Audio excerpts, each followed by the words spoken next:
সিপিএমের নেতারা এতটাই নিজেদের গবেষণার কাজে অহংকার হয়ে গেছিলেন, মানুষ কি চাইছে সেইটা না করে মানুষকে গিনিপিগের মতো ব্যবহার করতে শুরু করেন। ইংরাজি তুলে দাও, ইংরাজি নিয়ে এসো।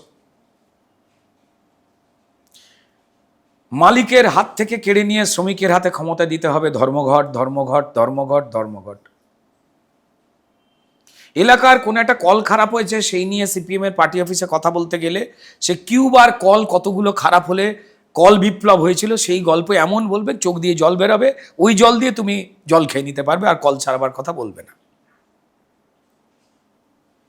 এই প্রত্যেকটা ঘটনায় যখন মানুষের কাছে আমরা গিয়ে পৌঁছচ্ছি এবং জানতে পাচ্ছি মানুষের দাবিটা অন্য, আর এরা তখন কম্পিউটার এলে মানুষের হাত থেকে কাজ চলে যাবে আমাদের রাস্তায় রোদ্দুরে বসিয়ে দিল আপত্তি জানাতে।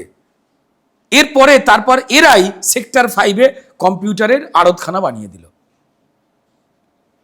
এই যে গিনিপিগের মতো ব্যবহার, এবং খেয়াল করে দেখতে হবে ঠিক তার আগে অবধি সারা পৃথিবীতে কমিউনিজম এই সমস্ত তথ্যগুলো সম্পর্কে যা যা বই বা পড়াশোনা আমাদের কাছে এসে পৌঁছতো না আজকের দিনের গুগলের মতো বা ইউটিউব দিয়ে, সেই ডকুমেন্টসগুলো আসতো না। ফলত এখানে লিডারশিপ যা যা বোঝাতেন সেটাই আমরা বিশ্বাস করতাম। 2007-এর পর থেকে আস্তে আস্তে এই বিষয়টা খুলতে শুরু করলো, এবং পৃথিবীতে বামপন্থার নামে যে যে সাম্রাজ্যগুলো তৈরি হয়েছে সেগুলো কি করে তৈরি হয়েছিল এবং এখন অবস্থা কি, অর্থাৎ ওই সময় আমরা জানতে পারা শুরু করলাম, প্রশ্ন করা শুরু করলাম। আমাদের জানানোই হয়নি যে স্তালিন কোটি কোটি মানুষ মেরেছিলেন। আপনারা কেন কমিউনিস্ট দলকে সাপোর্ট করবেন না? মার কোটির ওপরে মানুষকে, মাও সেতুং 2.5 কোটির ওপরে মানুষকে মেরেছিল।